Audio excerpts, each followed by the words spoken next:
welcome to a brand new episode of the podcast entitled Couch Potatoes Unite!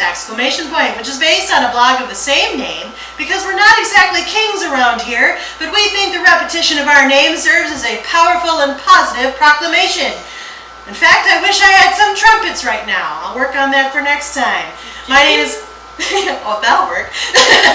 My name is Kylie and I love TV. If you feel the same, keep listening and or checking out our website, couchpotatoesunite.wordpress.com, as you're bound to find some common ground or something you like. For at Couch Potatoes Unite, we're all about the wonders and the unique long-form storytelling of the small screen. CPU, ! Is basking in the new fall season and hopes you've been following releases of brand new episodes of the podcast on Wednesdays, as well as new blog entries on some Tuesdays, and as always, we have several more new episodes on the way. Because the panelists and I live lives behind our podcast, the episodes are published once per week. Subscribe to the blog or the podcast via iTunes, Stitcher Radio, and via Google Play to stay on top of brand new episodes. Episodes already published discuss a variety of shows around the water cooler, including, but not limited to, Unbreakable Kimmy Schmidt, The Vampire Diaries, The Good Place, Grace and Frankie, Game of Thrones, Broadchurch, Stranger Things, iZombie, Fuller House, American Horror Story, Doctor Who, Supernatural, The X-Files, Marvel Agents of S.H.I.E.L.D., and the originals. Plus, new episodes are in the works, including 13 Reasons Why. We'll be launching new panels covering The Crown, Westworld, Arrested Development, Jane the Virgin, and The Americans. And because we look back at shows now past, we'll be looking back at one of our most popularly requested panels of all time, which is Friends. And I promise, gentle listener, if you've been listening to that advertisement for as long as we've been giving it, they'll be there for you very soon. By the way, did you know that CPU also from time to time goes live? We've been live from the bunker, Comedy Outlet Mondays at Dog Story Theater and Grand Rapids Comic-Con. And we're planning more live appearances and other cool stuff, it's true. So make sure you like or follow us at our Facebook page, our Twitter at CPU Podcast, our Instagram at Couch Potatoes Unite, or subscribe to the blog, our YouTube channel, our iTunes channel, our Stitcher Radio channel, or find us on Google Play. In the meantime, if you don't hear a show in this podcast format, fellow panelists and I still write reviews, and we're always seeking new panelists, so if you have any interest in joining the discussion, say hello by finding us at any of those outlets I've mentioned. At the very least, stop by and leave us a thumbs up, comment, or review. We like feedback, just don't behead us. Seems simple enough to me. Today, we launch yet another new feature at CPU. We've actually attempted this feature before. We usually reserve it for our live appearances, particularly for places like Comic-Con, because it is ripe for spiciness and audience participation and interaction. Well, as life goes, it occurred to yours truly, the Chief Couch Potato, that this format could also work for our regularly scheduled podcasting efforts, particularly when watching shows that remind us significantly of other television we've watched. After all, originality is at a premium these days, even if presentations and executions vary in degrees of success. Plus, this new feature potentially provides our growing cadre of spicy couch potatoes a chance to engage in more formal debates, as opposed to our usual informal water cooler discussions about shows and programs that perhaps the podcast has already finished covering, about subjects of interest to our panelists, about themes and topics that inspire and excite based on current viewing trends, and so on. Thus, welcome to the first recorded version of our feature called Versus, wherein two shows, topics, characters, universes, themes, etc. are pitted against each other, and aspects of each side of the Versus equation are debated by a panel. The Versus panels will most times have an odd number of panelists in each session. Why? Because the moderator, yours truly today, will contribute to the debates but will mainly be responsible for timekeeping, tallying winners, and above all, tie-breaking. Then at the end of each debate, one side of the Versus contest will be declared the winner in terms of overall success around the question or topic at hand. What's more, the plan is to couple the audio recording of this feature with some type of video recording, be it of the panelists themselves and or of a slideshow or presentation with nice pictures and graphics, which will be posted to our YouTube channel, to our Facebook page, and which will be linked to our website. Exciting stuff! So CPU hopes this new feature will bring us new dimension, as well as you, the listener, a new way to enjoy our podcast. To wit, our first couplet of shows up for debate are steeped in fictional accounts of English royal history, specifically of the House of Tudor, and even more specifically of King Henry VIII, the one with all the wives, some of whom lost their heads, you know. This topic was chosen by me, the Chief CP. I chose this topic because I was inspired by the miniseries Wolf Hall, which aired on the BBC in the UK and as part of Masterpiece on PBS in the US in 2015, and which I've watched earlier this year because it's available on Amazon Prime. While watching it, the show that instantly came to mind in terms of similarity of topic and my brain's automatic need to compare and contrast was The Tudors, which aired on Showtime from 2007 to 2010 for 4 seasons. And if you didn't already know, The Tudors happens to be the very first show about which I chose to write when I created the Couch Potatoes Unite blog 5 years ago. So it seemed like a lovely full circle dovetail, and an idea was verily born from there. I used verily on purpose. By way of synopsis, The Tudors chronicles several periods of Henry VIII's reign. The first season depicts the effectiveness of Henry as king, played by Jonathan Rhys-Meyers, being tested by international conflicts as well as political intrigue in his own court. Cardinal Wolsey, played by Sam Neill, plays a major part in the series, acting as Henry's trusted advisor. Season 2 depicts Henry's efforts to marry Anne Boleyn, played by Natalie Dormer, by defying Pope Paul III, played by Peter O'Toole, and by demanding loyalty from the English clergy while the papacy in Rome organizes an assassination plot against Anne. The third season focuses on Henry's marriages to Jane Seymour and Anne of Cleves, the birth of his son Prince Edward, his ruthless suppression of the Pilgrimage of Grace, and the downfall of Thomas Cromwell, played by James Frayne, as well as the beginnings of Henry's relationship with the free-spirited Catherine Howard. The fourth and final season covers Henry's ill-fated marriage to Catherine Howard, and his final, more congenial marriage to Catherine Parr, as well as Henry's aim of seeking military glory by capturing Boulogne, France. In contrast, Wolf Hall is a 6-part adaptation of 2 of Hilary Mantel's novels, Wolf Hall and Bring Up the Bodies, the latter of which is a fictionalized biography documenting the rapid rise to power of Thomas Cromwell, this time played by Mark Rylance, in the court of Henry VIII, played by Damian Lewis, through the death of Sir Thomas More, played by Anton Lesser, followed by Cromwell's success in freeing the king of his marriage to Anne Boleyn, played by Claire Foy, who most people might actually recognize as Queen Elizabeth II from The Crown. As such, today's Versus match pits depictions of historical figures, successive execution of story arcs involving historical events, and success of the overall series of Wolf Hall against what will primarily be the first 2 seasons of The Tudors, as Wolf Hall's depiction of Henry VIII's reign ended largely with the execution of his second wife, Anne Boleyn, and the downfall of Thomas Cromwell, which is ultimately what ended the second season of The Tudors. To parse out the success of these 2 series, we have 2 of our most historically minded CPU podcasters on the panel today, who I will introduce momentarily. Before we do, though, and as always, it should be noted that our panelists have viewed all of Wolf Hall and at least the relevant seasons of The Tudors and may discuss sensitive plot points. So, for those of you who have not watched either of these series, and further, if you don't know your English history and prefer to be surprised, listen at your own risk, as there may be major spoilers. At this time, I would like to introduce our panel. Both of our panelists today are repeat CPU podcast panelists. Panelists, what I'd like you to do is to identify yourself by your first name, tell us some of your previous CPU panels, give the listener some context, indicate what brings you to this debate today and what interest you have in the subject matter, be it the House of Tudor and King Henry VIII's court, and if you would, tease without revealing which show you'll probably favor today. Pretend like you're a commentator at a boxing match. Who would like to start? My name's Lori. Hi, Lori. And I did Battle Creek. You did. Which was a lot of fun. Thank you. So, I love history, and I belong to an organization where we dress period appropriate. So we try to dress as authentic as possible.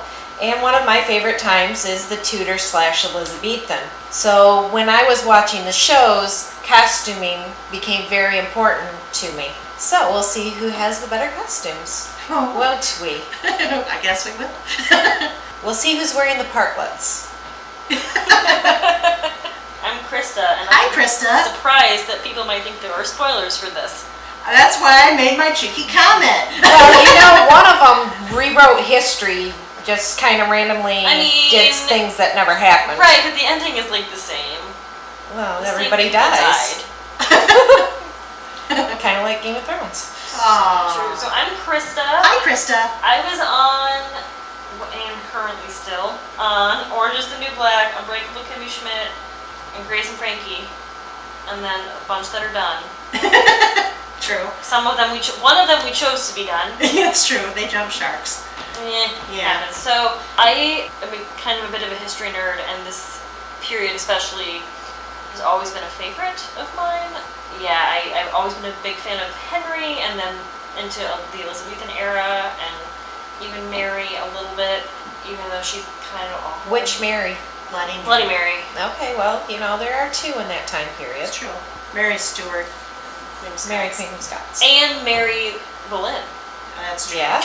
There's multiple Marys, let's just face it. It's a very English name. Super true. So... Yes, if you would, now Laura, you didn't do this either. If you would, tease without revealing which show you'll probably favor today, as if you were being interviewed for an upcoming boxing match. Well, I am going to go with the head that wears the crown. I'm going to go with the one that wears the right hat. Oh, that's what you meant. Okay, got it. All right. I did tease. You did She made a joke about heartlets. Did you miss it? I guess I will did. explain what a partlet is when we get there. Awesome. Well, before we get there, I have a couple of fun questions to do because we have several topics for debate. And I'll explain our versus panel in a minute. But just to set the stage, if you were a member of King Henry VIII's court and or the Tudorian dynasty, and this is the actual historical people, who would you be and why?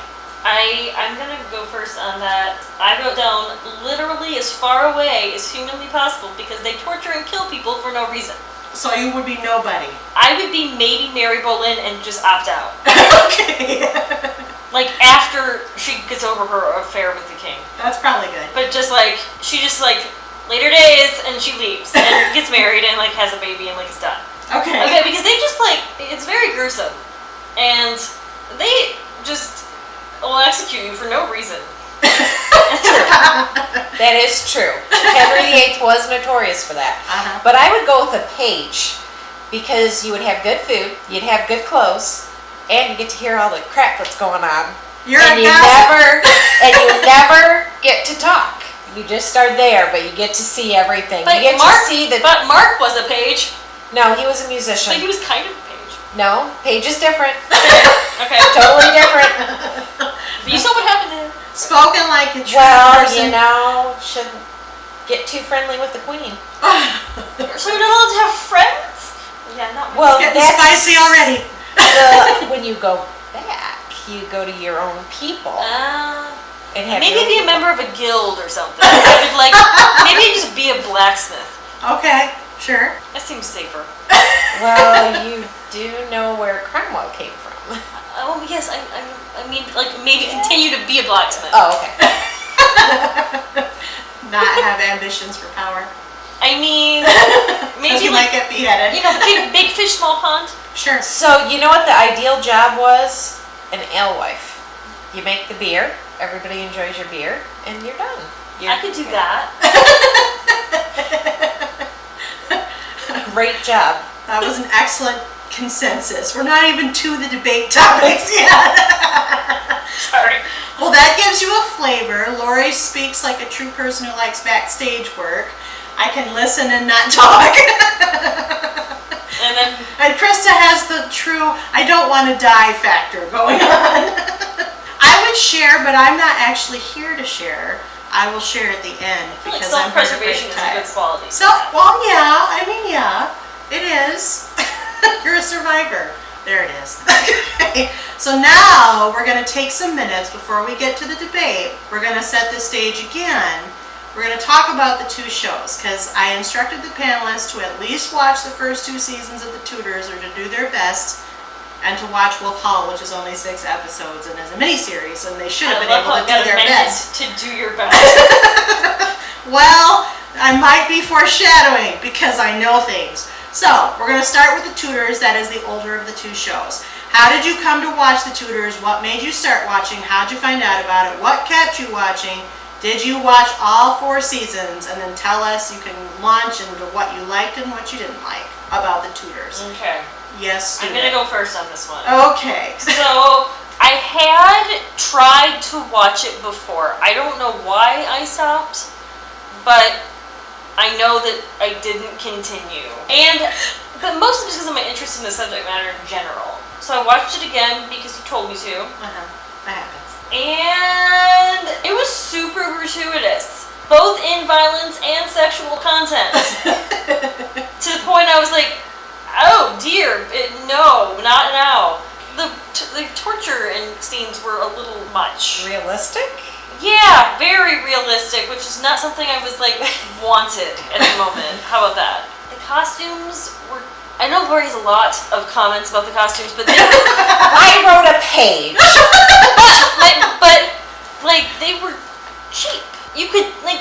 I'm like, they need to be steamed sometimes. Like, you could see folds. It was frustrating. And they were just, generally speaking, I don't know. There was a whole thing with the costumes. Especially the cardinal. It was so red, and polyester probably. And I did like Anne's headbands. Those were cool. But they didn't have the veil. They didn't have the veil, which was weird. Which I noticed during the execution scene that she didn't have the veil, and I'm like, it says in the historical record exactly how it happened, and that her handmaidens or whatever removed the veil. Yes. What veil? What veil? And wait, they didn't have their hair pulled back either. Oh, what a surprise. And she also didn't have the bee necklace, which really, really upset me. Well, she wouldn't have worn the necklace out to be executed in the first place. Oh, wait, she did. I'm sorry, that was wrong too. But hey, what do I know? Oh, wait. My favorite Anne Boleyn is still Natalie Portman from Other Boleyn Girl, and I'm sticking by it. Okay. Another thing about the costumes, not to continuously harp, but they were like sexy for the sake of being sexy, but in like a modern way. Well, they weren't wearing They weren't wearing any underwear. Proper layers. But also, Jonathan Rhys-Meyers, is that his name? Yes. He had like his sleeves cut off, and I'm like, never happened. Is this nonsense? He looks ridiculous, and the acting was fine. I'm gonna give it out of 5 a solid like 2.5. Okay. That's generous. So chances were you were mainly bored, but there was some fascination that could hold There it together. were some parts that were good. It wasn't totally awful. I've seen much worse television. Okay. That's the best thing I can say about something that's not great. So, being a person who dresses up in those clothes, I was all geeked when I heard it was coming out, and I'm like, oh yeah, they're gonna show off what the time And period. they showed off a lot. Well, and so I originally wanted to watch it for the clothing, figuring they would do a good job. No, I was sorely disappointed. So I kept watching, and I couldn't even make it to the end because they were writing storylines that never happened.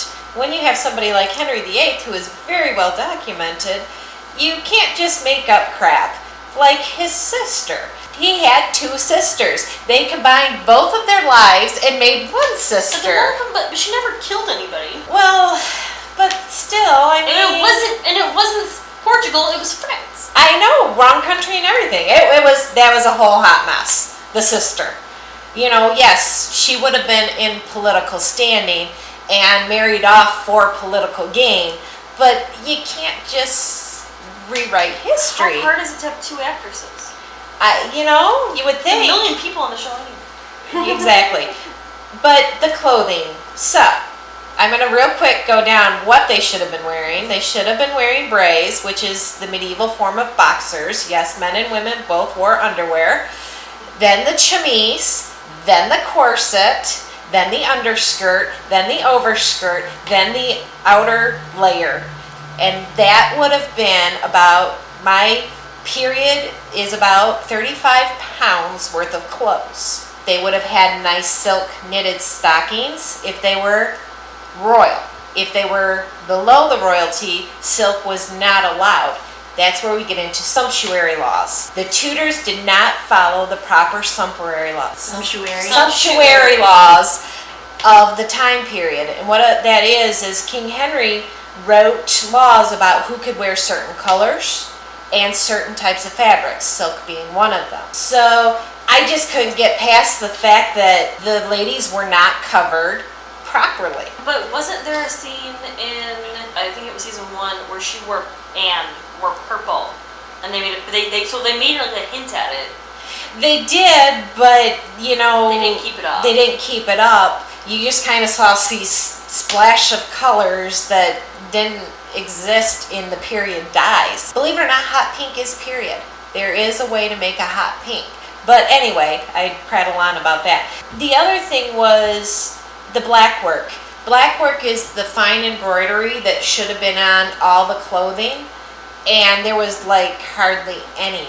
You see a taste of it here and there, but as royals, they would have black worked the sleeves, the collars, everything. I don't remember any embroidery. There was a hint. I saw a hint with Thomas Cromwell when he was about ready to get beheaded. He had on the wrist. Thomas More, you mean? Yeah. Because Cromwell didn't get beheaded. Yeah, Cromwell's later. He dies way later. No, it was Cromwell. It was Cromwell that had the black work. Okay. I actually kind of, and by the way, I barely got through the first season, but I went back and I tried again and I could not. When we get to the jousting, I got a whole thing about the jousting and the Tudors too. Or do you want me to do that? Yeah. So Henry loved outdoor sports. He loved to hunt, he loved archery, and he really loved jousting. When they did the big jousting scene, I'm like, oh, finally, we're going to do something right. Where was the leg armor on these guys? Where were the gorgets? Gorgets are the throat protection that go around, and if you watch the jousting scene, you can see skin.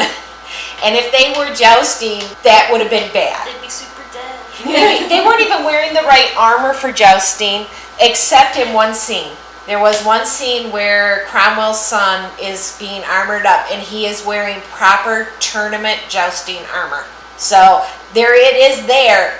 But then the king gets up, and I'm like, Tudors? yeah, we're on the Tudors. Wolf Hall doesn't even do the jousting.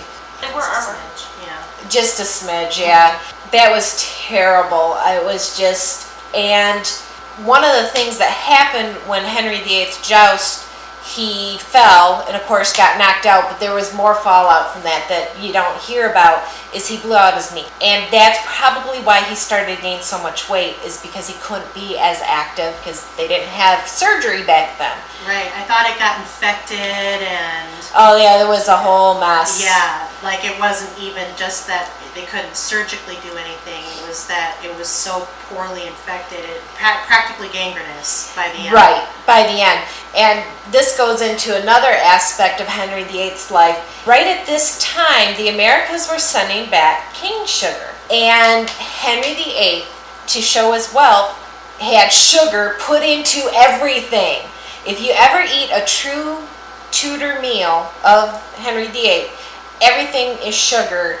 And you take about 3 bites of anything and you're like, I'm done. It's that sweet. Fabulous feast. It was really cool what they did during that time period, but everything was sugar. I'm sure he had diabetes. Bad. Probably. Any other thoughts about what you liked or didn't like about the Tudors? I was not thrilled with Natalie. You guys both like her, and I know you both like her.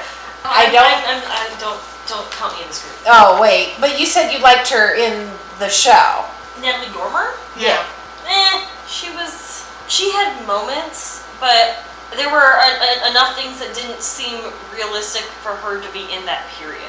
And a lot of her expressions and kind of how she moved, how she walked was just didn't seem because she wasn't wearing enough heavy clothes, which was part of it. Right. She wasn't horrible.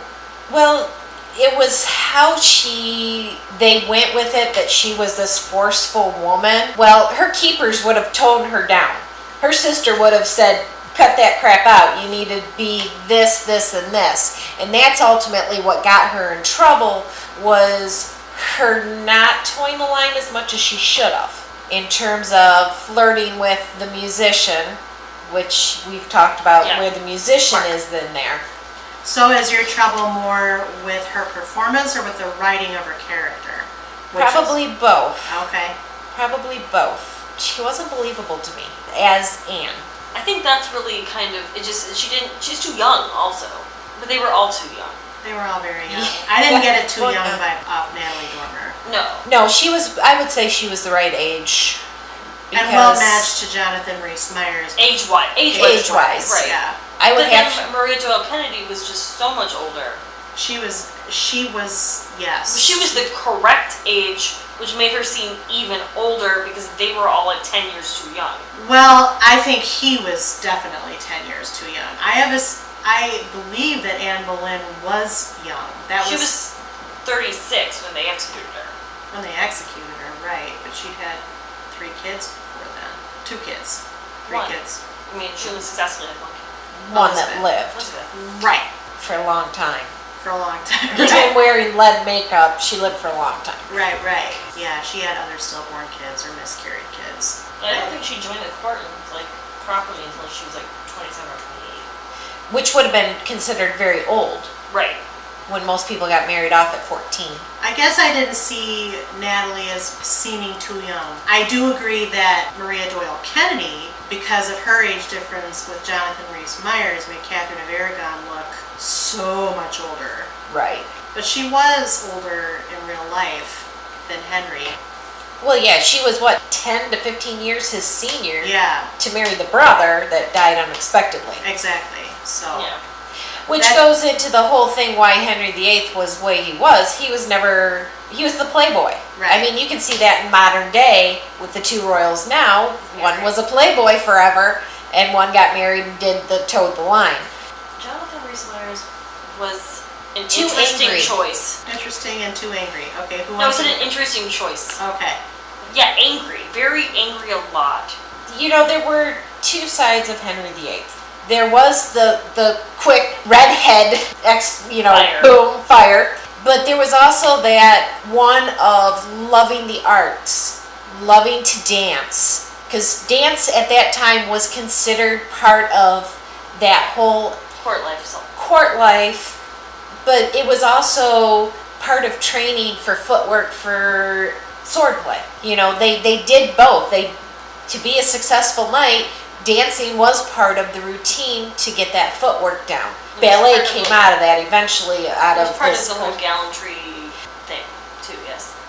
A bit, yes. So I liked when I saw some of the dancing, and, well, we haven't talked about Wolf Hall yet. Come back to that. I'll just toss out, because I will sprinkle in a little bit of background, because I have to break ties if there are any. I started watching the Tudors basically because I have an interest in the time period. I kept watching because it was almost like a beautiful train wreck that I couldn't not watch. It was very gratuitous, I agree with that, but at the very least there were parts of it that were very engaging at times, and then there were parts of it that were like, what the heck is going on? This didn't happen. And I'd keep going back to like my history books or, looking up on the web like, that's not what happened, just to make sure I wasn't crazy. So that was my experience watching the Tudors. But I did watch all 4 seasons, mainly because I was curious to see how they would depict all of his wives. That was really where I came down. And Anne of Cleves was not ugly enough. She was just as pretty as all the rest of them. And when they talked about Anne of Cleves in period, she was horse-faced. That was not a horse-faced woman. Well, and I don't know, the horse-face description might have been heavy-handed, because if you look at her paintings from the period, she doesn't look horse-faced. But they are much nicer in art. They're paying for it, so they want to look nice. I also think the standards of beauty were exceptionally high back then, especially in royal life. Yeah, much different than Americans. Sure. If you were to look, the average size of a woman in period back then was about a size 12 to 16. Yeah, I know. Those were all size 4s. So. Well, that's true. Well, they wore bum rolls to make them look like they had a bigger butt, because that was what men wanted, and a bum roll is something you tie around your waist that pumps up your butt and keeps your skirts up too. Sure. It helps with the weight. Distribution. Well, that's the farthingale that does the weight distribution. The farthingale. I learned what one of those was working for the opera. It's basically a hoop skirt done with either rope or whalebone, depending. But it's not like a whole hoop. It's like...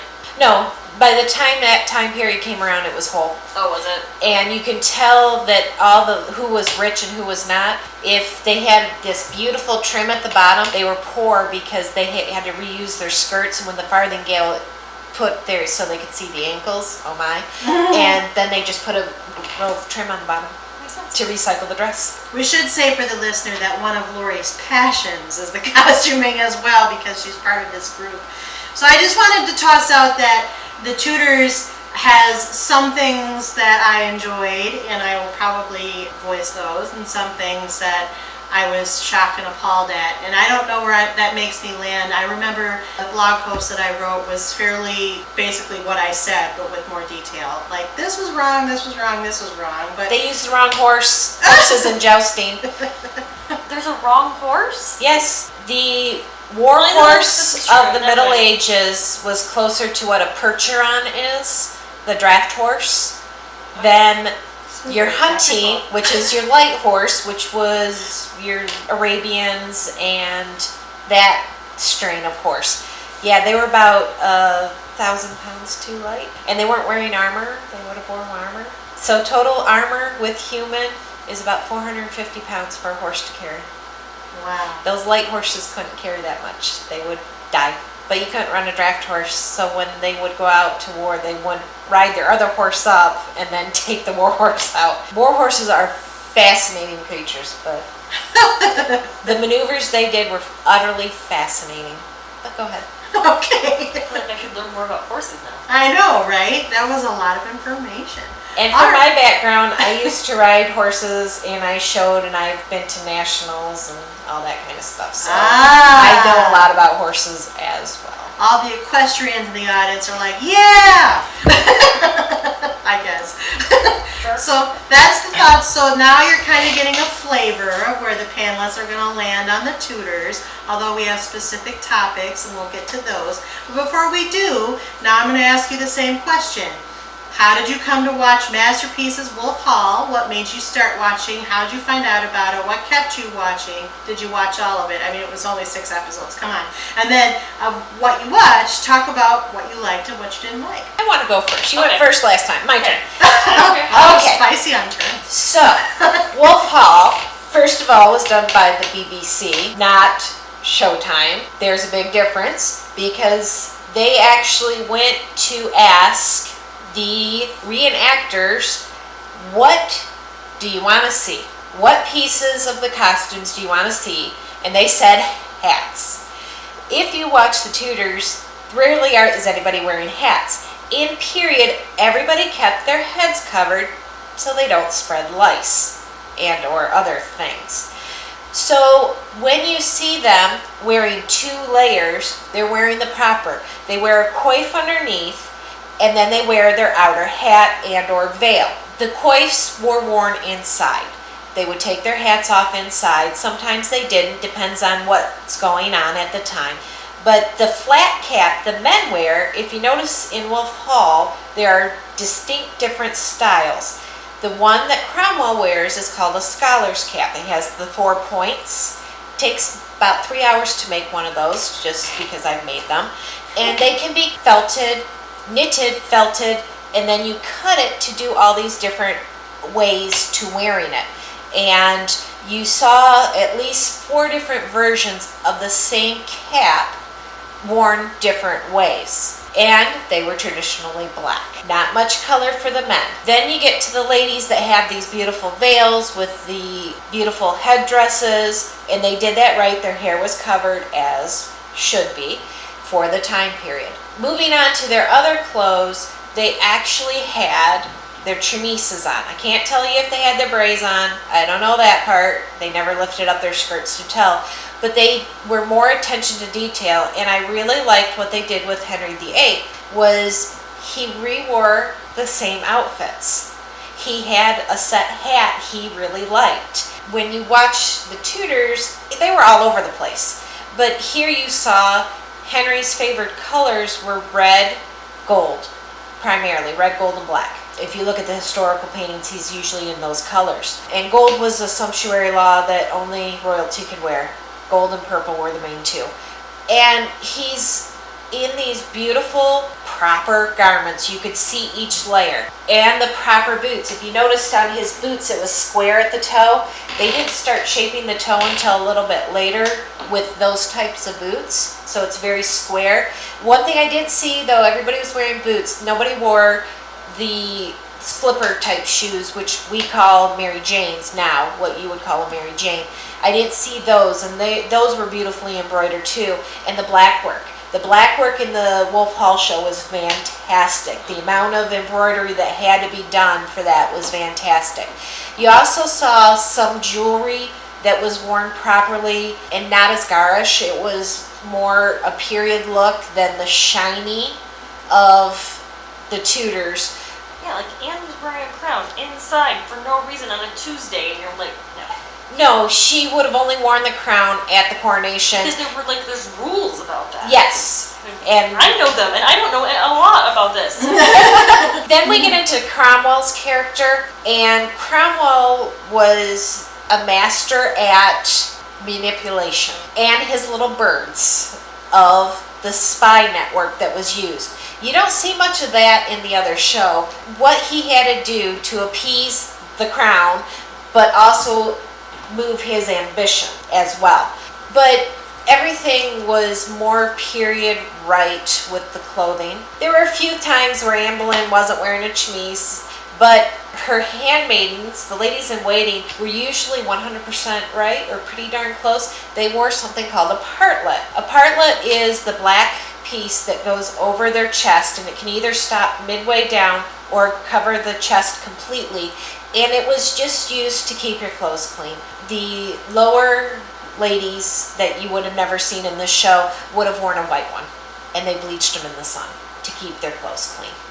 I started watching this show because I was on this podcast. Me too, that's how I had to do it. And then all my friends were like, you need to watch it. And I'm like, oh, I finally got it.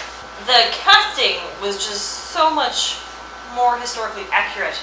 I can't get over how much Damian Lewis looked like Henry in a very believable way.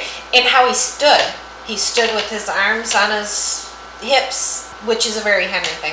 Right. And there's that, the very famous portrait by Hans, the older, younger, of him in the gold and red outfit, and he wore it in the show, and I was like, I don't think they got Jonathan Rhys-Meyers ever in tights.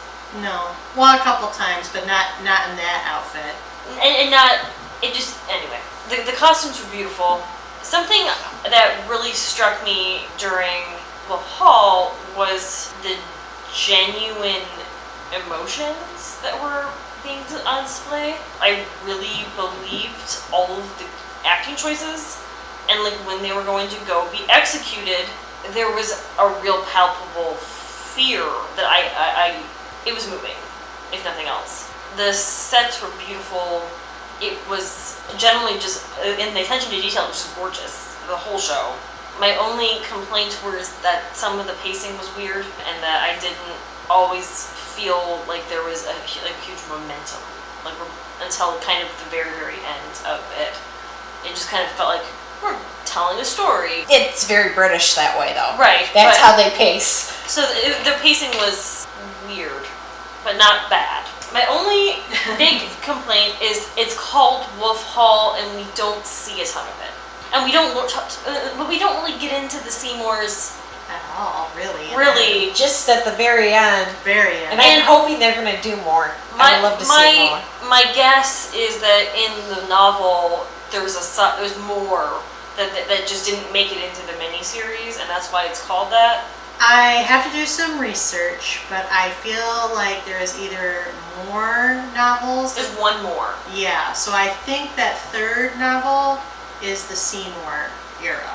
Right, but the first book is called Wolf Hall. Right, that's true. And then Bringing Up the Bodies, and then I don't know what the last one's going to be yet. So, but there must have been something about Wolf Hall. There's a line in the show about all those sinners in Wolf Hall. Yeah. And I felt like that was the only tie-in. They went to Wolf Hall once. Yeah, but they for a minute. Yeah. They went to York more than that. The Archbishop thought he was going to hate it. Turns out it wasn't that bad. Well, and you're right. I have not read the books, but I almost get the sense that they favored the second novel more than the first one. Yeah. But that doesn't have as catchy a title. Bringing Up the Bodies? Yeah. I like that title way better. Okay.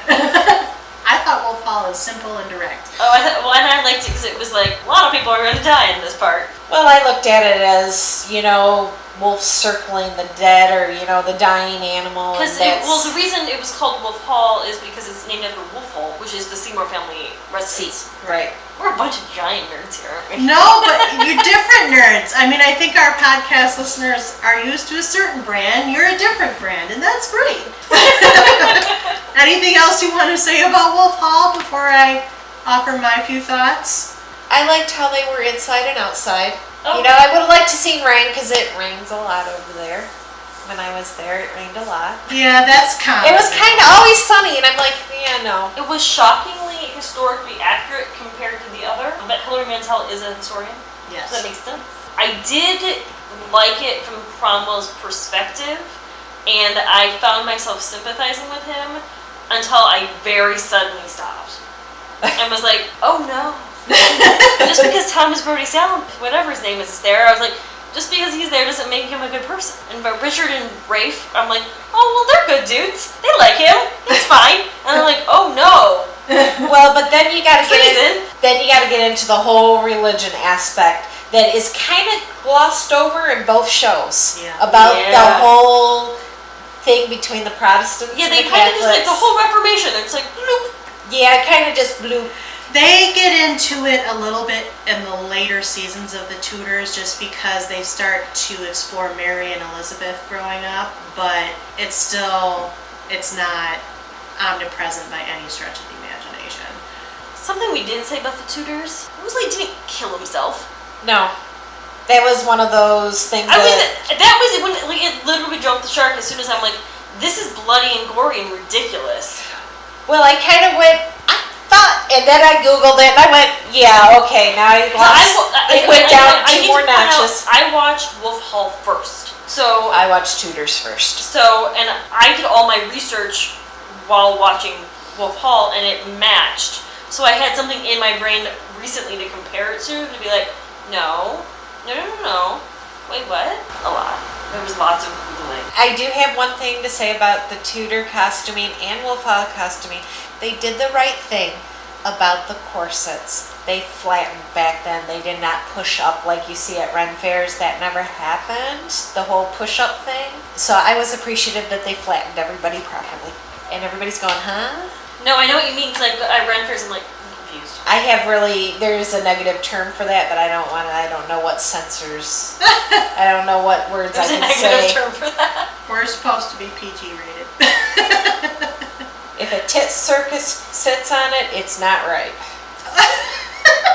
Okay. Alright. I've seen people put figurines at run fairs when they're shelved. I've never heard that before. Me neither. I didn't know there was a term for it. I've seen it. I just didn't know there was a term for it. Fair enough. Any other Wolf Hall thoughts? We're going to stop now. I like Wolf Hall a lot. I watched Wolf Hall again because of the interest in the subject matter, because I like the time period, because I'm a big Anglophile, because I'm a big British history nerd. I also enjoyed the show probably a little bit more than the Tudors. There are people in it that I don't know that I liked better. I did like the King better by far. We'll get to that. I agree with Krista's observation about the pacing. I thought that this mini-series maybe could have been slightly shorter, and there was a lot of intermingling long camera shots on Cromwell pacing, silently thoughtful, and that's great, I guess, from an artistic perspective, but it also wore down the pacing a little bit, and it's already a subject matter that asks the audience to think along with a traditionally unsympathetic historical figure and to try to evince some kind of sympathy for him. So actually, history liked him. He was good at his job. He was still viewed as ruthless, though. I mean, he was very much an extension of his surroundings. As keeper of the purse, which is what his job was. Yes. He had to be ruthless. Okay, but then ruthless has both negative and positive connotations. I mean, I think that he might have been good at his job, and that's why he stayed on for so long. But ultimately, his decision-making, I mean, that's where these two shows are going to be very informative for our debate, because you can either say, yes, he was great at his job and allowed the king to focus his things elsewhere, or you could say that he actually enabled the king in some of his more rash and politically not great decisions. I mean, history is interesting in that of how it paints these people, because Henry isn't often viewed as like a monster. No. But he's kind of a monster. Kind of is a monster. Well, he's a product of his time. We think of monster, he thinks protecting his country in a form that would be not viewed favorably in the here and now. Right. True, but he also bucked trends in big ways. Like he single-handedly started the Anglican Church because he bucked the Pope in Rome. So yes, I mean that's the difference. That's the man we're talking about. He was larger than life. He's transcended centuries of introspection about this particular monarchy. And when you ask somebody just walking down the street what they know about Henry VIII, the only thing they know about is his wives. They know nothing there's about a song the about political. it, Lori. Well, they don't know anything about the political side of him. Sure. They only know about he slept with everything. But he was a composer, Yes. and some of his music still lives on today. Yeah. And I'm not saying that killing people is a good thing, but when you look at a royalty versus what we have now, they're ruthless now. Agreed. Nobody's suggesting otherwise.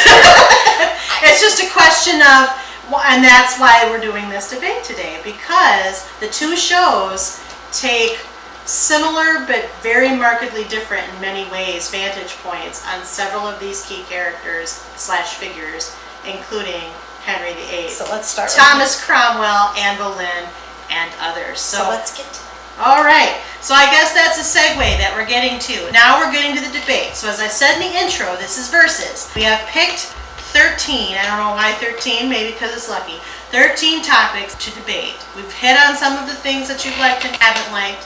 Today we're going to engage in a spicy debate about facets of these two similarly themed shows, in essence comparing and contrasting them. While Wolf Hall focuses more specifically on Thomas Cromwell's role in King Henry VIII's court, and the Tudors is more focused on the king and his many wives, there are still similar themes, characters, and events between the 6 episodes of Wolf Hall and primarily the first 2 seasons of the Tudors. The rules are simple. We're going to go over each question / topic. We'll talk out or debate which went better between the 2 vehicles until we come to a 2-1 or unanimous consensus. Better is defined in the moment by each of the panelists, so if I say which is better, you get to define what that means for you, and then I'll break any ties and move the topics along. Sound good? Yes. All right. So in each question, the Tudors thing is always listed first because that was the older show. So first, who played King Henry VIII better? Jonathan Rhys-Meyers in the Tudors or Damian Lewis in Wolf Hall? Damian Lewis. Oh wow. He looked the part because Henry VIII did not have black hair. Hate to tell everybody. And it got darker and darker and darker, and he got a mustache. What? Yeah, clean shaven was all the rage right at that time period. And it made him less attractive. I mean, he's like a fairly decent looking dude. He's an attractive man. And both body types, Jonathan wasn't the right body type for a person who wears armor, who runs or does archery and goes hunting all the time, does dancing. He needed to be a little more stockier. So your better is historical accuracy of physical type? No, Okay. It's part of a puzzle, but he portrayed Henry in all aspects. You saw him with the wives, you saw him with the political, then you saw the moments where he called people to him, whispered, and off they went, because that's how court was done. There was always an audience. That's what most people don't understand. There was an audience in the bedchamber, there was an audience in the hall, there were people everywhere. Many people lived in the castles or the homes, and your 10 seconds with the king was literally, he would notice you, point at you, you had to make your say right then and there, and then you got shoved aside with the next one. So that part was portrayed very well. This whole thing on the Tudors, where he had private time, there was no such thing. Okay. there was no. There was a master of the toilet. I mean, there was somebody there that wiped his butt. You know. They did show some of that. Well, yeah, they did the one time when he was jacking off in the Tudors. With a gentleman was helping him. And somehow, I just don't see Henry VIII doing that. He would have had enough women. Yeah, like find somebody, right? There would have been all sorts of women and that was part of the intrigue too. Is the fathers would thrust their daughters to the king, and even if it was for one night, they got something out of it. And earldom in some occasions. Yeah, true. Titles came with it too. She was good in bed. She had a son. Your dad now is an earl. Yeah. that's what you did. And that was very evident with Anne Boleyn. Okay, we'll wait for Anne Boleyn. Well, no, I mean the father thrusting Anne Boleyn. Oh, okay. And then the same with, what's her name? Jane Seymour. Same thing. Yeah, like they got lodgings at court, they got homes, they got property. Jewels. So you're saying the overall aesthetic of Damian Lewis and everything they wrote around him was better? Right, because he had more, to me, more emotion going on in those subtle 10-second moments. There was more going on than Jonathan screaming this, that, and the other. I just Googled him, and he's a bit of a character in his real life, too. It's true. Well, both of them are. Which one, Jonathan or? Jonathan is particularly eccentric. Yeah. Yeah. Very much so. Kind of. He's Irish, so. He's an alcoholic. That I was trying to say he's Irish. Well, that's mean to the Irish. But they know. Kristen, do you agree with Lori? Damian Lewis is a better actor. Just Thank generally. you. Just generally speaking. So, and he looked the part. I believed him in all of his scenes with Cromwell and with Anne. There was a sweet side to him that I didn't really ever get with Jonathan Rhys-Meyers, of like with Elizabeth when he was holding Elizabeth, and then also just kind of like how he talked about people. Like he didn't hate everyone. No, I agree. You know, there was a sensitivity there that. To be fair, in later seasons in the Tudors, he does show Jonathan Rhys-Meyers' depiction is softer towards Jane Seymour, Anne of Cleves, and Catherine Parr. But he is particularly hostile towards Catherine of Aragon, Anne Boleyn, Catherine Howard, and then a bunch of his court people. So, the one thing I noticed with Damian is he did a lot of body language. You could tell he was king because his body language said that. You could tell the moment he stopped liking Anne with his body language when he's sitting there with her and he's just being there because he has to, because somebody kind of said, hey, you need to go spend time with her, and he's like, can I go? And then he just gets up and leaves. You know, there was that part that I really appreciated. I believed he was king. Jonathan, I saw a spoiled 2-year-old. A lot. Tantrums. And I don't think Henry VIII would have been a tantrum type person. He would have been the explosive redhead and then be your best friend 10 minutes later, because you saw that. You saw him ream out Cromwell, and then the next day Cromwell got to go for a walk with him. That would have been a big deal. And all the court would have started shifting sides when he yelled at Cromwell. And then when they see him walk with them, then it's like, crap, now what do? Now we got to shift back. You know, it's a big game of chess. So for you, Damian was better actor, better writing around him as well. Yes. Got it. So 1 for Wolf Hall. Next topic. Who played Thomas Cromwell better? James Frayne in the Tudors or Mark Rylance in Wolf Hall? Mark Rylance. Mark, he looked like him. He looked exactly like him. He wore the right clothes. His makeup was a bit heavy-handed, but that wasn't his fault either. Yeah, occasionally. Like you could see the pancake foundation a little. Yeah, when he In the crinkled wrinkles, his eyes. Yeah. You know, you saw a lot of things with him. You start the show with him and his family, and then his family dies. You saw Which him really happened. Right. Within hours of each other. It was like, boom. And then you saw him with the bishop, and really, he stayed with the bishop to almost the end. He really admired him, and then he got sick, and he's like, okay, it's time to shift and move on if I want to progress. And yeah, he was a master manipulator. There was no doubt about that. There was something so charming about him, and like him and Norfolk, like their scenes were fun. Yes, I particularly enjoyed them together. Just because he was just like, you're an asshole, and he was like, yeah, okay. And he owned it. Yeah. And then you saw this transition to where I don't think he ever wanted to be the torturer hard ass, but that's what the position required. And he knew that that's what had to be done. And I really felt that he wanted to do what was best for Britain, for England, for the king. I think he wanted to do what was best for the king. I don't know if but at that time, what was best for the king was also what was best for England. Period. because the king was the country. So it's a weird, like, set of morals to have, which was Thomas More's problem, but which Correct. is of this is what is right, and this is what the king says, and if they're different, it's treason. And that whole not being able to have your own thoughts, almost. Well, and then you got to get into the political circumstances of what was happening was France and Spain, and then the Emperor, Charles, Holy Roman Empire? yep, was all breathing down his neck along with the Pope, but then he had the Protestants, and so he had to juggle so much, as well as the king. But also by becoming, well, Anglican, Church of England. Church of England. Now I call it Anglican, or people call it Anglican. Correct. That's why I said it. So, Church of England, he got rid of a lot of those problems, too. Right. So, which is convenient. So, And he got to get divorced, which it's almost, like, there's almost an absurdity to the fact that they're having trials over whether or not the queen slept with someone else before they got married. And I'm just like, I get it, but the idea that divorce was that hard is something that is, I mean, I understand, of course, but also, why not just let them get divorced and solve all these problems?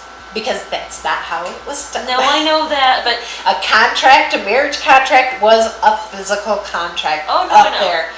A And contract with God, and a contract usually for exchange of wealth. very much so, because that's the only reason women got married off was for, Dowries money and land baby making. and babies.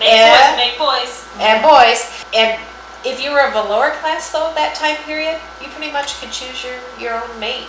So they quite often did have a little romantic. You had to ask whoever your overlord was, but they were like, oh, whatever, just pump out more kids to populate.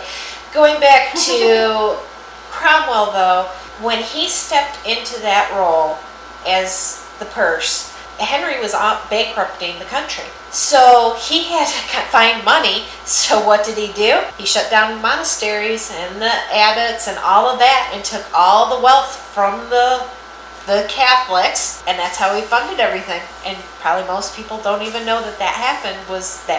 It had nothing to do with religion. It had to do with money. So to summarize, you've talked a lot about Mark, but less about James. What was it about James that you didn't like? He wasn't believable. Forgettable, believable. Yeah, I had to Google him and go, Of him, but he was just kind of like very surface. It was very surface. So a better performance, period, out of Mark. Oh yeah. Oh yeah. Okay. Much better performance. The other one, forgettable, but he never showed emotion. It was like he was an automaton. It was just very, he kept it. Yeah. Their faces are a little crinkly right now, listener, for those who can't, since you can't see. So, all right, that was a clear winner, Mark Rylance. That's 2 for Wolf Hall. Next topic. Who played Catherine of Aragon? This is Henry's first wife, the one he annulled and didn't behead. Catherine of Aragon. Maria Doyle Kennedy from the Tudors, who some people might know from Orphan Black, or Joanne Whalley in Wolf Hall, who some people might know from Willow. The movie. I didn't know she was in love. She was the love interest for Val Kilmer. She was the redhead. Okay. Anyway, proceed. Who wins? They were both okay. Yeah. I think Maria Doyle Kennedy for me.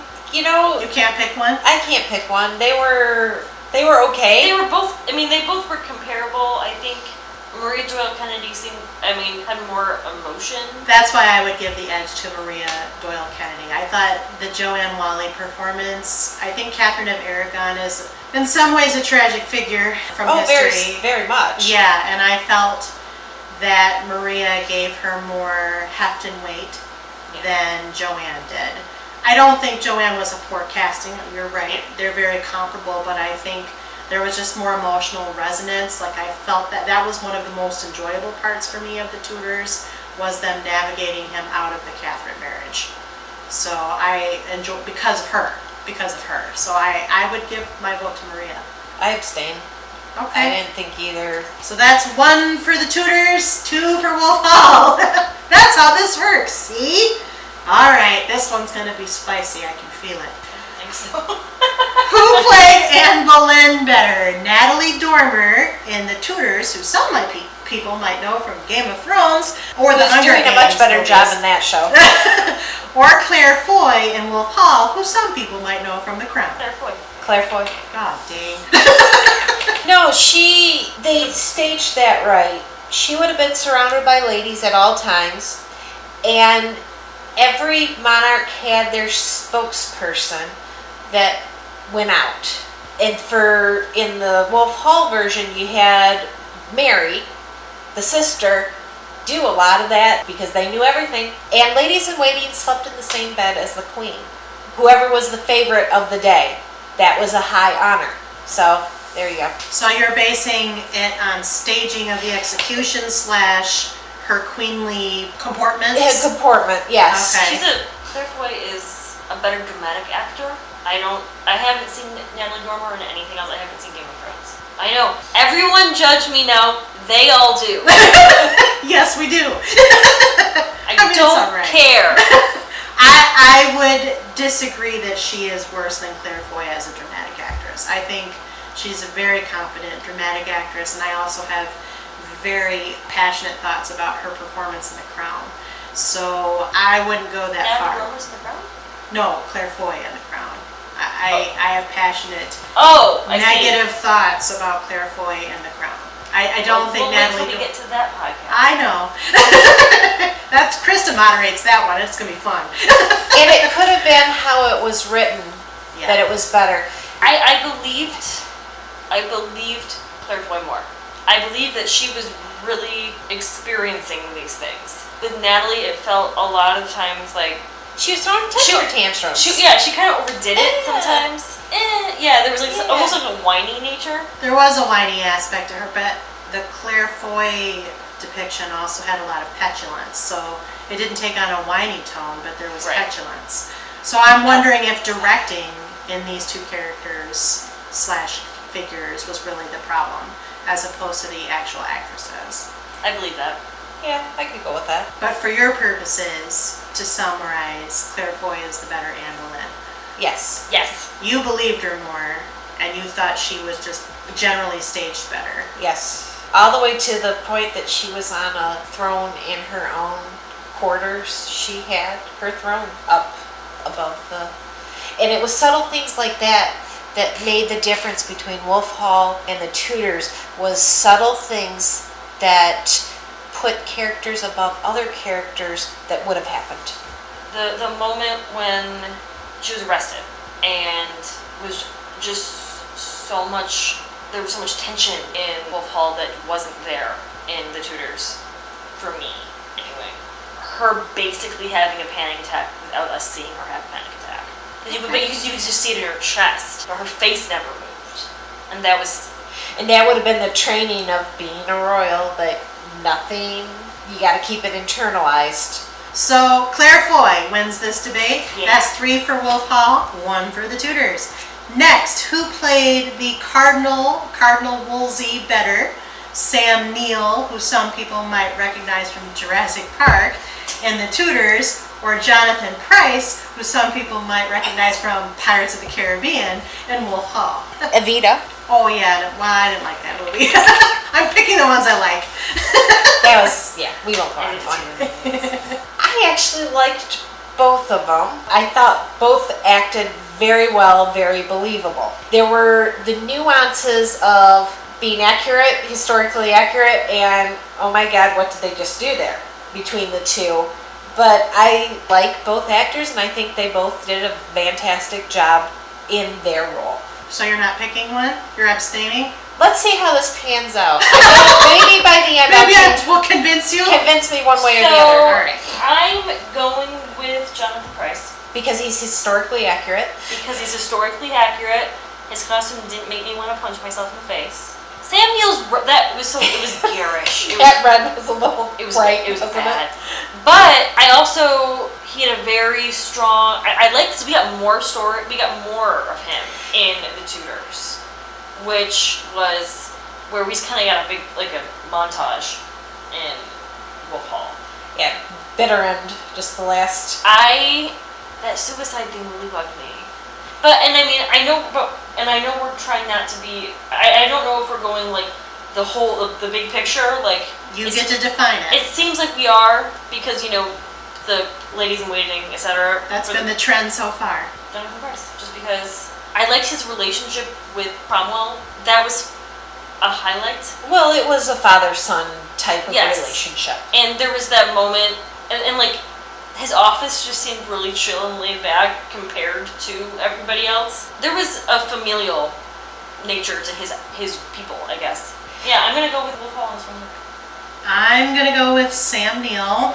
He, I think, is the unsung hero for the Tudors, and if he wasn't on the show, it would have been completely unwatchable. I think the story, again, around the annulment piece, which is where he figures in particularly heavily, was, I think Sam Neill gave him so much nuance, where you literally could spend 1 minute saying, I can't, oh my gosh, like just be so shocked at his actions, and then in another moment he would bring such a morality and a definition of that man's thought process in terms of how he was influencing not only who turns out to be a petulant, temper tantrum throwing king in the show, but also just, I think he actually took the time to do research and give a window into this figure who... I would agree with that. Yeah, and I think, Jonathan Pryce was hampered by the fact that writing-wise, there wasn't a lot of Wolsey in it, but also it's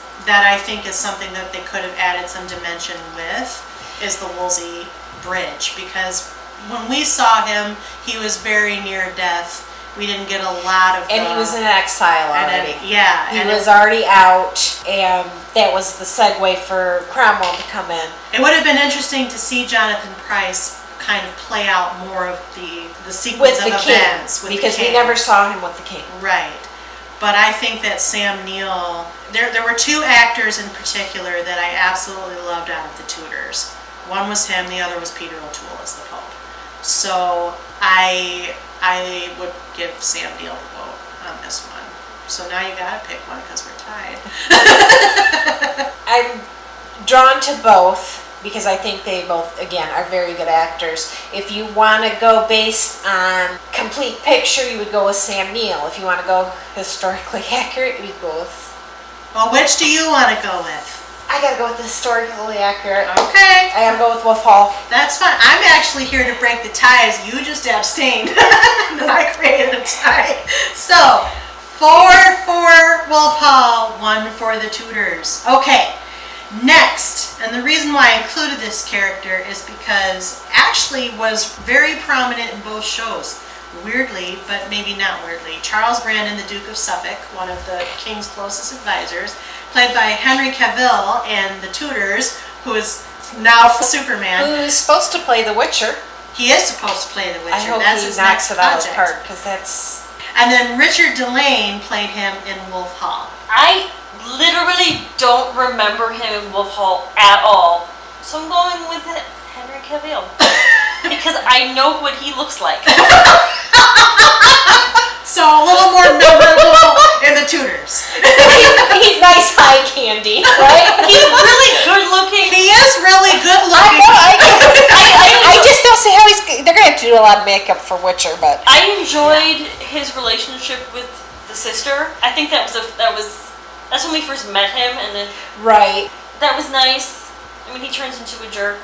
I did, in terms of historical accuracy, maybe not accurate, but he always wore the same hat. Because later on, he's got shaggy and got a beard, and I was like, is that? Oh, he's wearing the hat with the blue hat with the feather. That's him. He wore a hat. Oh my God, he wore a hat. So anyway, He did wear a hat. I don't remember him at all in Wolf Hall, so I vote the Tudors. Okay, Krista. Lori. Do you want to know what my notes say? Doesn't matter. Well, if it doesn't, are you abstaining? The character wasn't, like she said in Wolf Hall, was not pulled to the front because it was about Cromwell, not Henry VIII. You got to see him in Tudors because he was Henry's best friend, right, for a time. Right. They had a love-hate relationship. They kind of a rivalry. Yeah, Henry waffled, but he waffled with a lot of people. He did. So whoever, I don't care. I honestly, I'm going to pick Henry because he's cuter. 2. If you go based on that, you would get the third vote from me. Because he has nice eye candy. We don't even know what the other one looks like. He's actually the brother of Stephen Delane, who played Stannis Baratheon in Game of Thrones. How does that help me? It doesn't. It doesn't. You know, for somebody who likes historical stuff, and even though it's fantasy, it's loosely based on the Wars of the Roses. Yeah. Watch it. It's great fun. Anyway, Henry Cavill. I'm voting the Tudors. So that's 4 for Wolf Hall, 2 for the Tudors. It's getting in on the superficial. Next topic. Who played Sir Thomas More better? Thomas More, he was played by Jeremy Northam. Actually, he's in a lot of British stuff, including The Crown, on the Tudors, and Anton Lesser in Wolf Hall. Anton. Because this is the one where I say I don't remember the one from the Tudors, so. Okay. So you're saying Anton's more memorable? No, he played him right. I think they were similar-ish. They were pretty similar. I think the character was written very similarly for both shows. Character. I don't have a strong opinion either way. And to be honest, he wasn't in Wolf Hall a lot because, again, this was kind of one of the... He was there, but he was part of the committee or whatever you want to call it, the council, the small council, the privy council. Yeah. Until he would switch sides on religion. Right. And if he had just shut up and gone away, he would have been fine. Right. But that's morally, he couldn't do it. Right. It is hard to pick from these two. But are you abstaining? And I wrote again, it doesn't really matter on either character because I'm going to choose to abstain. Okay. I'm going to vote for Wolf Hall on this one. Just because I feel like even though he wasn't in Wolf Hall relatively as much, it was shorter, it was more memorable. Oh yeah. Because it's been some years since I've watched the Tudors. There's a lot that's memorable about it, but I don't really remember Jeremy Northam very much in it. You could feel his inner struggle about, should I write down my beef with the king about religion, or should I?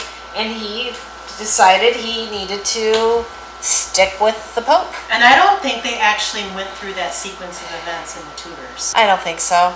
So they didn't do a lot of things in the Tudors. No, they didn't. They really didn't. So to that end, more memorable in Wolf Hall, probably written better. So I will give it to Wolf Hall. So that's 5 for Wolf Hall, 2 for the Tudors. And then get 6 for the next one. Yeah, hardcore for sure. Well, let me get it out first, people. Ladies. So the next topic is, which had the better production value? The Wolf Tudors or Wolf Hall? Wolf Hall. Okay. Beautiful costumes, beautiful sets, better acting all the way around. Wolf Hall. Better storytelling. All the reasons. All the reasons, which you covered pretty in detail earlier on. So we'll give 6 for Wolf Hall, 2 for the Tudors. Now, here we have some events. Which was better portrayed, the dramatic depiction of Henry's annulment to Catherine of Aragon on the Tudors or on Wolf Hall? Well, Wolf Hall is coming in partway through that. It's true. So we don't get to see all the things, and I don't think it's a valid comparison because it's about Cromwell, not about Henry. If it were about Henry, then you could do that, but we never see that in Wolf Hall a whole lot because that wasn't part of the storytelling narrative for Wolf Hall. It was part of it. It wasn't the main one. It wasn't like the Tudors where it was... Right. The focus is more on Cromwell and Wolf Hall, but I included it because it's a common event. I wouldn't have included it if it wasn't a common event. Again, I don't think it can be compared. Okay. Because it's not part of the big story arc because Cromwell actually had a smaller part in that. He was more about the Anne Boleyn part than the Catherine part. I'm going to go... I don't have super strong feelings on this. I can pick one. I wrote down the Tudors. Okay. Only because they show more of it. Yeah. Well, and that's okay. I mean, there are things that they show more of in Wolf Hall. So I'm really, for these parts of these topics or these parts of the questions, I was trying to pick the events that had any kind of substance that were common between the two shows. Sure. So I'm gonna go with the Tudors on that then. I can't compare because I don't think it's a valid. all right. Valid Then question. I'm also picking the Tudors just because of what I said. My remarks would mirror what I said about Maria Doyle Kennedy. You're right. They gave more show of that, but the fact that they went through the business of casting Joanne Whalley at all, having her have her feelings heard in her exile and everything else be showed to transition into Anne Boleyn. They didn't have to do that. They did. So I'm going to go with the Tudors myself. So 6 for Wolf Hall, 3 for the Tudors. Now, this one was in both. You can't deny it. Nope. The execution of Anne Boleyn in the Tudors or Wolf Hall, which was better done? First of all, they both used the right sword. Just saying, the sword that they used on both, And a Frenchman. and they did pick Frenchmen. Well, it's Wolf Hall because they did it right. In Tudors, she wasn't wearing a veil. She was wearing jewelry. She wasn't right. She was not in the correct thing. They both did the right speech because that was written down. The delivery was better in Wolf Hall, though. Okay. Her delivery of the final moments was much better. That whole scene was better. Oh, by But far. I mean, after the fact, the ladies in waiting had to pick up her body in her head and put it in the coffin. Right. That's not their job. Why is that their job? Why do they have to? They did not want ruffians, men Right. touching her. They felt it was the last act of honor that they could give They could give her. Okay, like that's better then. But I just felt really like, this is horrifying. And they would have all been family blood related to her in some fashion. Or at So least it was a very- family thing. Yeah. I hated in Tudors that scene where you see Natalie tilt her head and it's supposed to represent that it's falling. Oh, God. I thought that was horrible. That was That whole poor choice. slow-mo, That was poor it choice felt there. really dated. Like the whole, You did. yeah. It was and terrible. like that whole flashback to her being little, and I'm just like, ugh. So directed better and more. It was directed better, and it was, I mean, I believe it was acted better. Oh, I Because I liked- believed that she was scared. I didn't believe that Natalie Dormer was scared. No, you believed that she was going to get rescued at the last moment. Yeah. That's what I felt from the Natalie version. The other thing is I liked how the Frenchman took off his shoes to surprise her, which they did blindfold Natalie too. They did in Wolf Hall, and it's written down that she was blindfolded. Mhm. Sorry. Wait, that- they took off her shoes? I don't remember. Yeah, he took off his shoes, and then so she wouldn't hear him moving from side to side. And let me tell you, it was a high honor to have that Frenchman come. That was a final gift from Henry that he didn't have to do. And I know people are going to go, that's not an honor. Yeah, that guy was good. He was well known in period as one of the best one-stroke beheaders. That came at a high price, 15 pounds, which would be a lot of money in today's society. And the other thing is, in both of them, they didn't have a big crowd there. It was not troves of people watching. It was a very select few that got invited to that.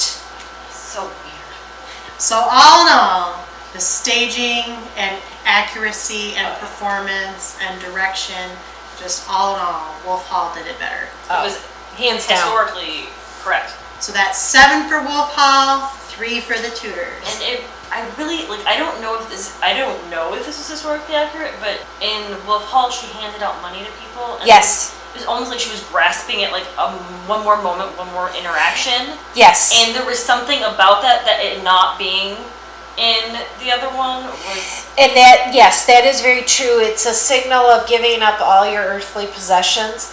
And they didn't show it in either, but she tipped her beheader too. She did in the Tudors. Yeah, Oh, did she in the Tudors? Okay. Then I missed that. I watched it today, but I missed that.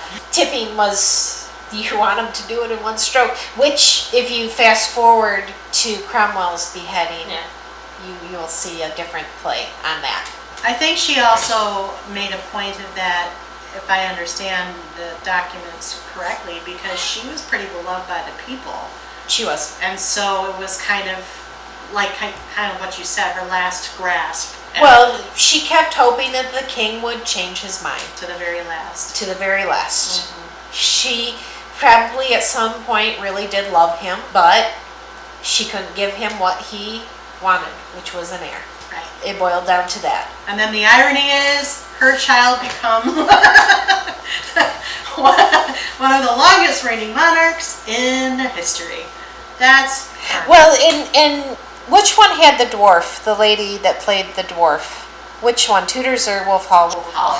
Okay, that is significant. That lady was in court, wore all the same exact clothing as Elizabeth all through her life. She was one of the confidants of Elizabeth. And I thought that was and that was another detail that most people wouldn't know. She wasn't a fool though. That's a little bit different, but yeah, she wore everything the same exact as Elizabeth. Just a side note on history. So 7 for Wolf Hall, 3 for the Tudors. We got 3 left. The rise and fall of Cardinal Wolsey. Again, yes, we came in at the end, but they are common events. Tudors versus Wolf Hall, which was better done? Again, I think it's an unfair question because we only got to see a very tiny snippet of that event. We did not see the rise. We only saw the fall in Wolf Hall, whereas in Tudors you saw a whole arc. For historical accuracy reasons, I'm still saying Wolf Hall. I would agree with that too. Because the suicide thing ruined it. I know. The suicide was stupid. I don't know why they thought that was good. See, now if there had been a tie, I would have gone with Wolf Hall this time because of the suicide piece. And I don't know why when Americans do period stuff, they have to change things.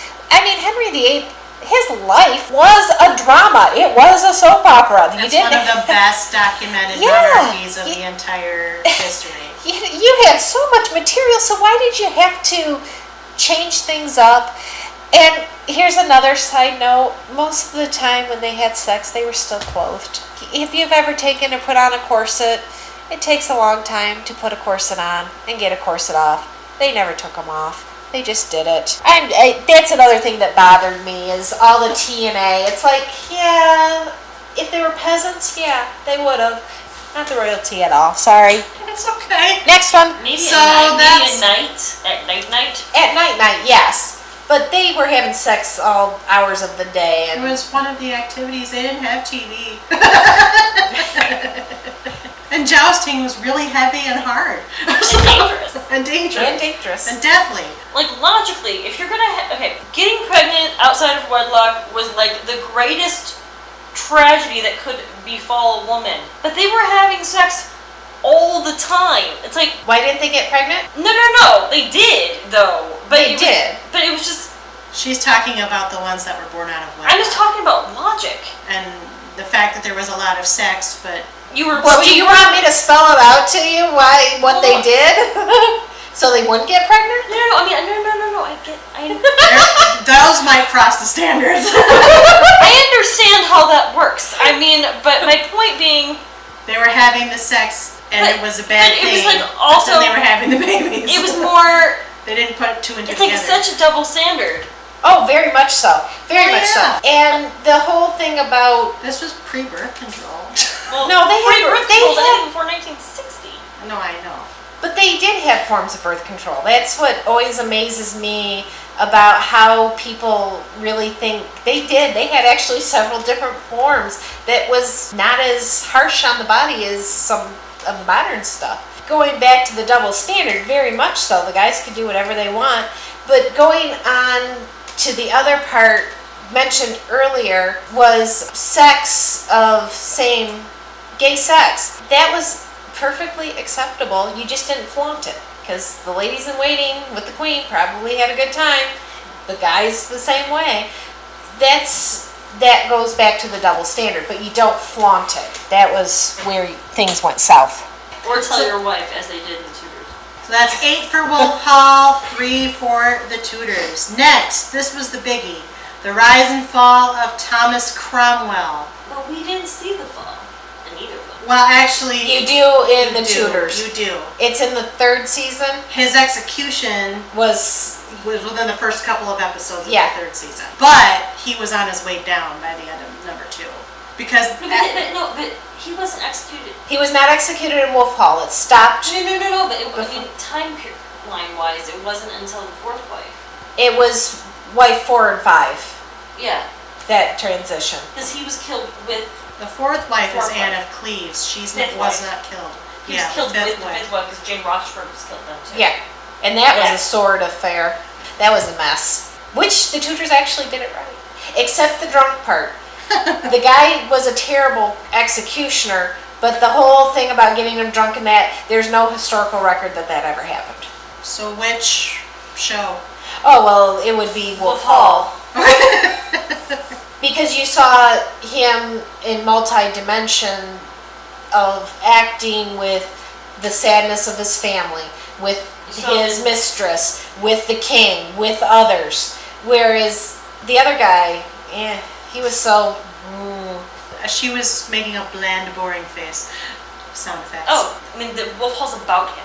That's true. And then you could say that this is a question that's unfair towards Wolf Hall, so... Yes, but I've noticed that when it skews toward Wolf Hall, you jump on it. Well, that's because I did it right. So therefore, that's why I say no question is unfair. 9 for Wolf Hall, 3 for the Tudors, and finally, although I think we know where this is going, which show is better, guys? Wolf Hall. Wolf Hall, by far. Which is clearly reflected in the panel debates. So, now, a couple of quick questions. If you were to pick a portrayal of the person you chose, so you chose, you chose generic characters, so never mind, we're not doing that question. Okay. I actually have an answer though. Okay, what's the answer? Well, let me ask, if you were to pick a portrayal of the person you chose to identify with in King Henry VIII's court and or dynasty... No, but this is a different question, because who I identified with as a viewer... As a viewer, yeah. Yeah. Versus who would I be? Yeah. Those are different things. I see. Well, however you want to answer your answer. I identified with Anne for the most part. She was like my connection character. Well, in Wolf Hall, and thus she kind of then, at least I thought she would be for the Tudors, and then Thomas Cromwell, obviously, and Mark. Well, Mark more in Wolf Hall. I thought he was his hair was a bit floppy in the Tudors, but I picked them because they were the sympathetic ones, and I was able to. They were my connection with the show. I actually identified most with the background people because they're which is consistent with your initial answer. Which yes, because the attention to detail in Wolf Hall went to all your auxiliary. They were there. They wore the proper clothes. They were doing the embroidery. They were the musicians. They were the page that the king... For what it's worth, all the ladies in waiting matched in both shows. Yeah, they would have worn identifying clothes. Right. So that, just like the pages and all that, Mary would be the exception because she was blood sister. She would have been a little bit higher up on the totem or the pecking order. But the detail was just phenomenal. Questions I can't remember. Was Lady Rochford a lady in waiting in the Tudors? Oh, I don't remember. Her brother George's wife. No, she wasn't. I don't think so. No. Would you recommend either show to others? Just Wolf Hall. Just Wolf Hall. Why? And why for the one and why not for the other? I think we've covered all that.